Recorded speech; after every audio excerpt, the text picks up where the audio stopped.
Hey, I want to address a couple of issues quickly concerning tone production on the saxophone, including embouchure. The first thing I want to say is with the neck and mouthpiece only, the student should be able to get blow into the horn, blow into the mouthpiece, and get out basically a concert A.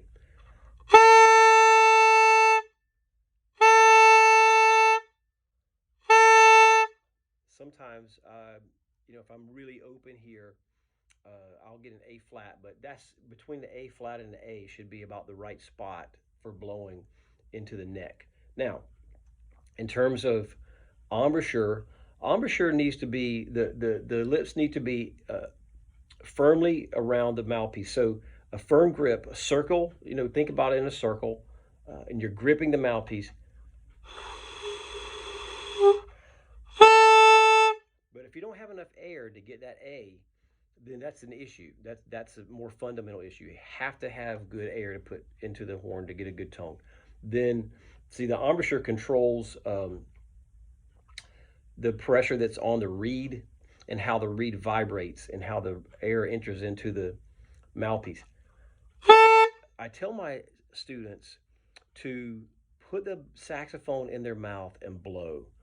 So I don't tuck your bottom lip in uh, or anything like that. Just be as natural as possible and do what you need to do with the firmness of the embouchure in order to get that pitch out. Now, if I put the saxophone on the horn, make sure that the angle of the saxophone is parallel to the ground. So what you want to avoid is this right here where the neck strap is up too high, and if it's too low, the student has to come down to the saxophone, and the angle is like that. So avoid this, avoid that as far as angle, and try to get as parallel to the ground as possible. All right, so back to the bottom lip thing. If I put the saxophone in my mouth and blow with just normal air, it's going to sound like this. And but with a normal embouchure, I have a little bit of red sticking out, but I'm trying not to do anything special other than grip the mouthpiece and blow. Now, if I took my bottom lip in, you can hear the difference. That's normal. Now with the bottom lip tucked in, it sounds like the sound gets muffled and squished, and I call it choke, like a choke sound. You choke the air. What's happening is you're stopping the reed from vibrating. You want this reed to vibrate as much as possible. I also, to that end, I encourage my students to, in fact, I really, as much as I can, I make them use a metal ligature because the metal ligatures allow the reed to vibrate more than, say, like this old Robner ligature. This is made out of leather.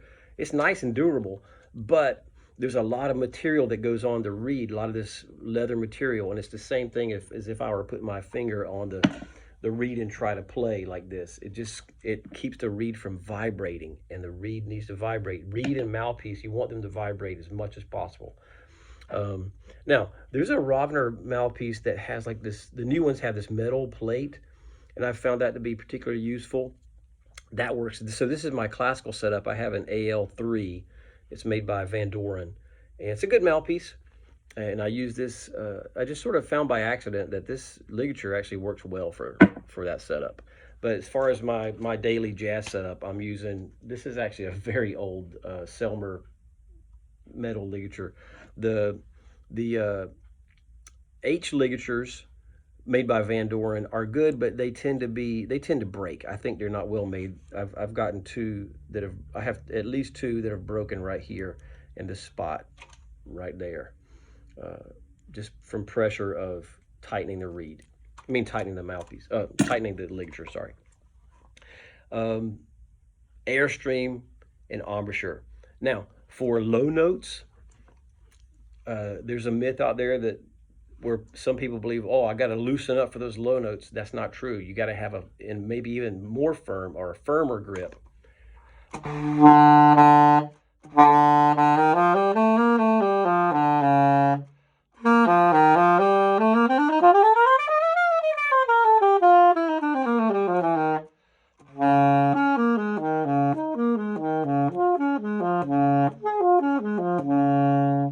I have a nice firm grip in order to get those low notes to speak.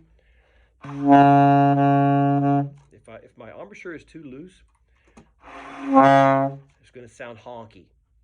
It's not going to sound good at all. So I have to get a good firm grip. I need to make another video too about articulation and the activity of the tongue, the interaction of the tongue and in the reed. We'll save it for a different video. Let's see, was there anything else I wanted to? This is super quick. Hopefully you'll find it to be helpful to you. I think that's good. I will. I'll make some more videos like this and make sure that everybody has access to them. All right.